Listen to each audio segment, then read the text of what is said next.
Hi, welcome back to Logic Basics.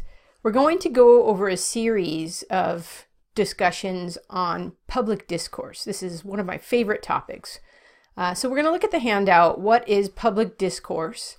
And we're going to find out that we need to set some common ground in order to have public discourse. But what is public discourse? Have you ever tried to discuss difficult topics in the public sphere? Places like school, or where you work, or maybe online, maybe on Facebook. Have you ever tried to talk about religion or politics? These are my favorite topics, but these are things you can't really talk about without people getting upset or heated or offended, right? So I think we can't discuss these things because we haven't really been trained to discuss them. So part of the logic class is how to think clearly and how to communicate clearly.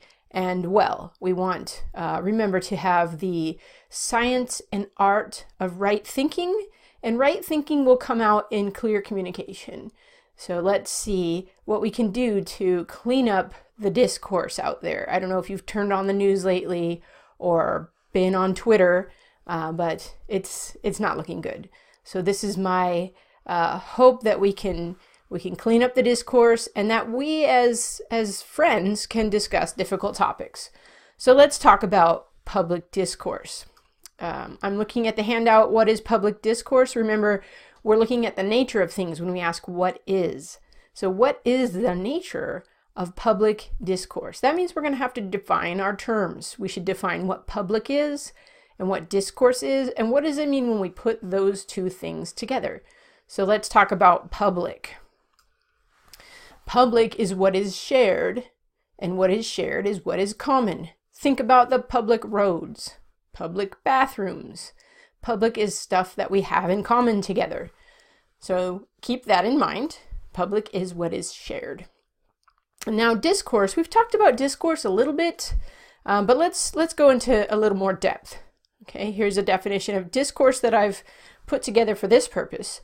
Discourse is written or spoken communication, and discourse is with words, or the Greek term logos.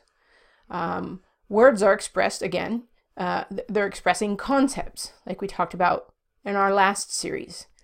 Written and spoken communication assumes rationality.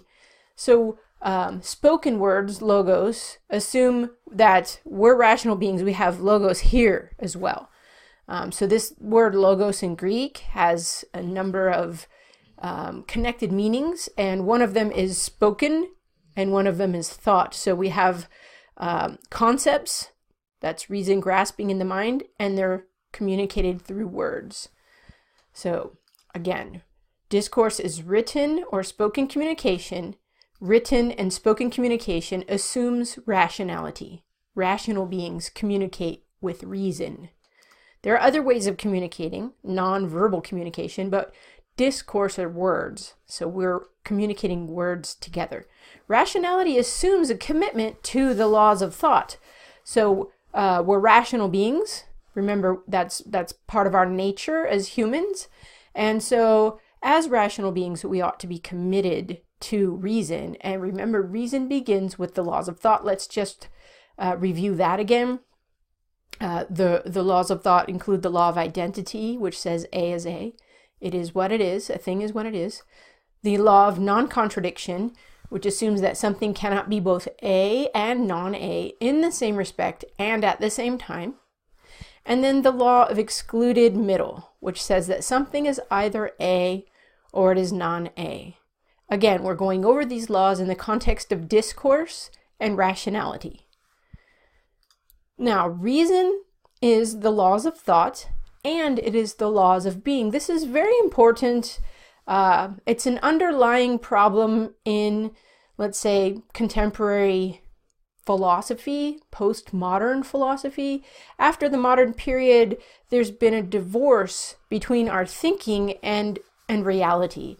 And so when we talk about reason as the laws of thought, it's not just abstract logic and language games and rules. We have to apply those laws to being, what exists out there beyond our minds. Now, let's look at this next line.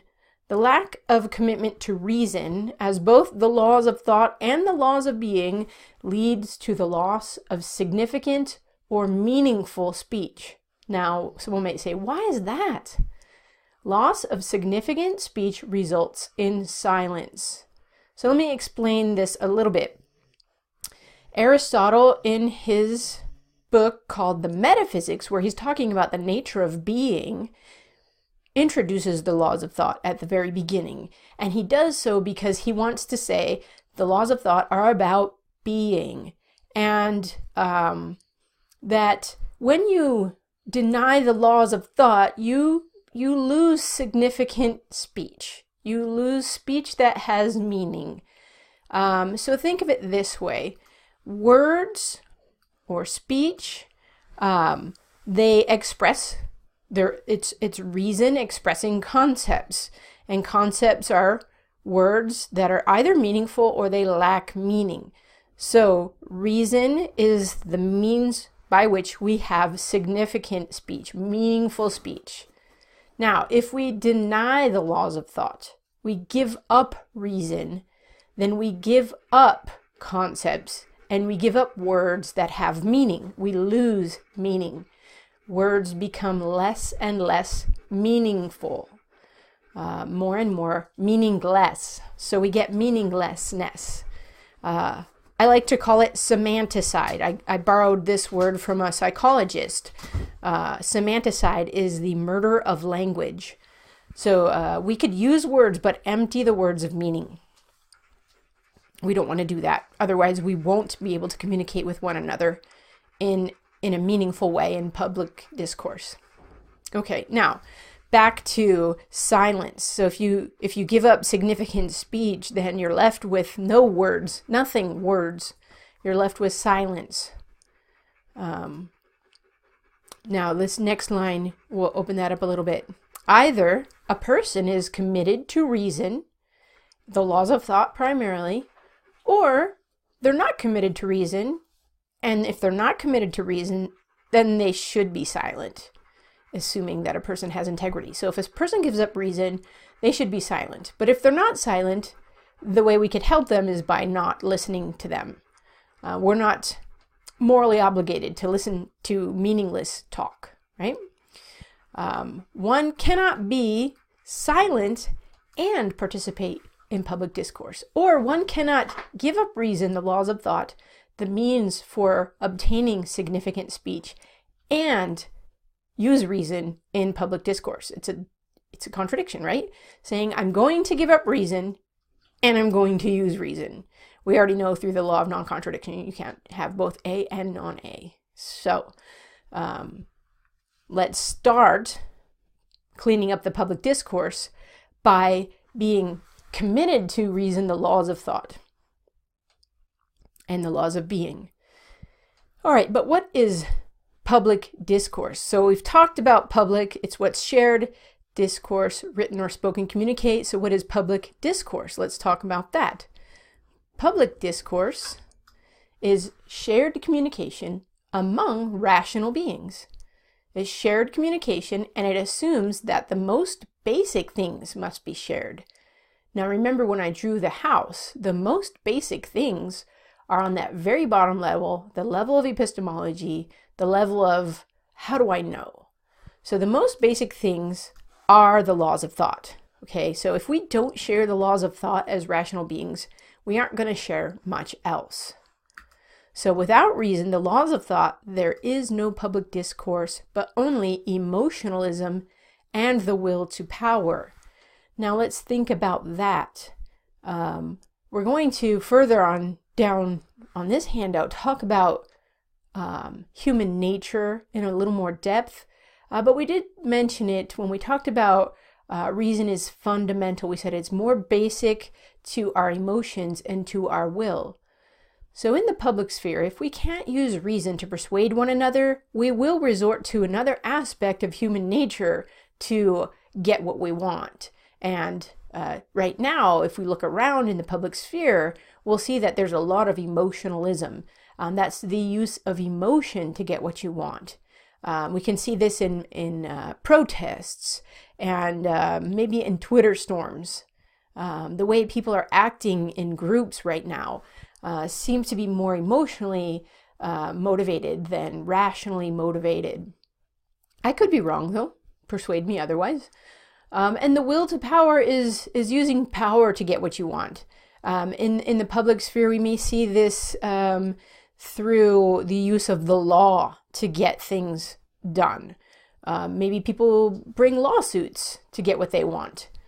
So if we can't persuade one another with reason, we will resort to emotion and to will. And later, when we look at the informal fallacies, bad forms of reasoning, we'll see that often they are relying upon emotional appeals or direct action. So we will go over this again. But here's the problem with emotionalism and the will to power. Emotionalism and will to power bypass reason, and they are both essentially dehumanizing.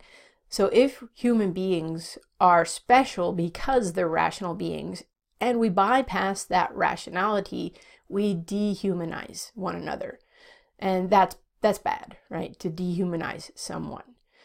So here we are at the end of our discussion of public discourse. What is public discourse? It is the publicly shared common communication, and it assumes the laws of thought, our commitment to the laws of thought. So we'll pause there, and our next discussion will be about common ground for public discourse.